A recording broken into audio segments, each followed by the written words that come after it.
एखादी वस्तू असते, या वस्तूचा जो वरचा भाग आहे त्याला म्हणायचं असतं पृष्ठभाग.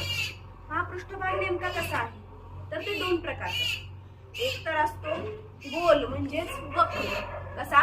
वक्र. वक्र. आणि दुसरा असतो तो असतो सपाट. कसा असतो? आपण बघूया की सपाट आणि वक्र म्हणजे आपण कसं ओळखायचं बरं. तर बघा बरं, मी आता काही वस्तू इथं ठेवते. ही वस्तू ठेवली, ही वस्तू खाली जातीये का? नाही. म्हणून ह्याचं जे पृष्ठ आहे ते कसं आहे? सपाट. सपाट आहे. आता हा आहे पेरू. याचं जे पृष्ठ आहे ते कसं आहे तुम्हीच मला सांगायचं. बघा हे मी ठेवलं, वक्र. कसं आहे हे? वक्र. आहे. आता ही आहे बॉटल. बॉटल मी ठेवली, कसं आहे पृष्ठ याचं? सपाट. सपाट. हे आहे ठेवलं कसं आहे पृष्ठ? सपाट. हा आहे मणी. हा आहे मणी. मणी पण इथे ठेवला, कसं आहे हे पृष्ठ? वक्र. बघा त्याचं पण पृष्ठ कसं आहे बघा?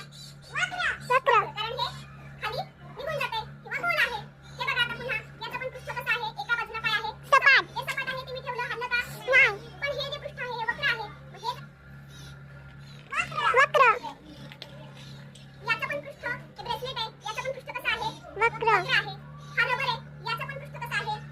वक्र आहे. पिक्सो टेप आहे आपल्याकडे, याचं पण बघा पृष्ठ कसं आहे? वक्र. रंग आहे आपल्याकडे, हा बघा याचं पृष्ठ कसं आहे? आता मी घालवणार नाही कारण काचेची वस्तू आहे, फुटणार आहे. जरा इकडे साहेब, जरा इकडे वक्र.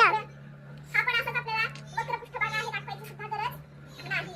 बघा हा पण जातोय की हा कसा आहे पृष्ठ? सपाट. कारण ठेवला गेला का? नाही. हा पण पिक्सो टेप आहे बघा, वक्र. पेन आहे, पेन याचं जे पृष्ठ आहे ते कसं आहे? वक्र. हा पण आपण घालवला तर सहज जातोय.